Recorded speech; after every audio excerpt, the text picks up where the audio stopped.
E o terapeuta, ele precisa estar preparado para acolher esse passado do paciente, entendendo que, e dando a segurança também para esse paciente, que ele vai precisar olhar pela última vez para esse passado.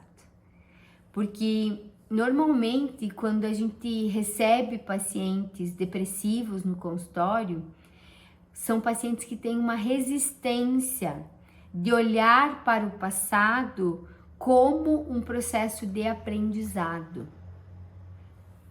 E às vezes eles vêm inclusive com um discurso: ah não, mas o passado já passou, Emanuele, eu não quero mais olhar para isso, águas passadas não movem moinhos, eu não acredito que aquelas coisas do meu passado têm tanta interferência na minha vida do presente.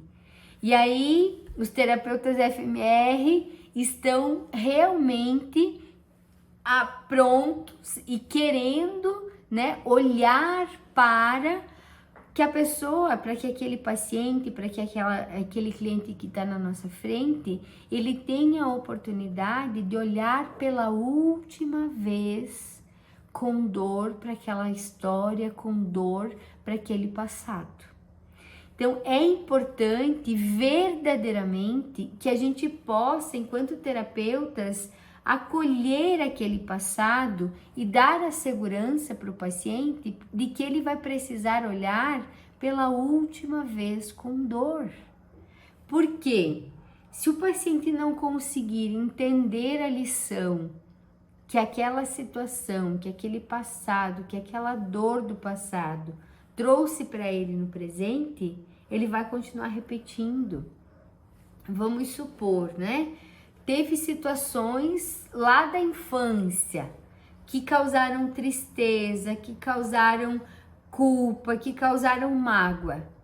Se o paciente não tiver a coragem de olhar para aquela história, de olhar para aquelas cenas, de olhar para aquelas situações, ele vai estar sempre vivenciando situações de tristeza, situações de culpa ou situações de mágoa. Para quê? Para que ele possa olhar para aquele passado e se liberar daquele passado. E se liberar daquela dor, daquele sofrimento. Só que o que a maior parte das pessoas querem? Né? Os pacientes, pelo menos, que eu brinco que às vezes as pessoas ficam até chateadas comigo, né? Porque eu fico brincando com a história de que o paciente que está muito no passado, ele está muito vítima. Ele está muito sofrenildo, está muito sofrenilda. E o paciente depressivo é aquele que às vezes conta a sua própria história, traz a sua própria dor, mas ele não quer resolver.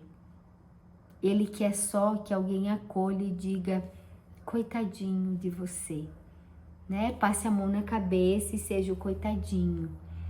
Só que quando a gente, terapeuta, passa a mão na cabeça e fala coitadinho, a gente não está dando para o nosso paciente a oportunidade de olhar para a sua história como com autorresponsabilidade. Usando a metáfora que eu adoro usar e que você talvez até já conheça, usando a metáfora do carro. O paciente depressivo, o paciente vítima da sua vida, a vítima da sua história, a vítima do seu passado, ele não está no volante do seu carro. Se a vida for um carro, o paciente depressivo, ele tá nem no banco do carona. Muitas vezes ele tá no banco de trás, tá no porta-mala do carro, ou às vezes ele tá sentado na beira da estrada, vendo para onde que o carro tá indo. Porque o passado tá dirigindo o volante da vida do paciente depressivo.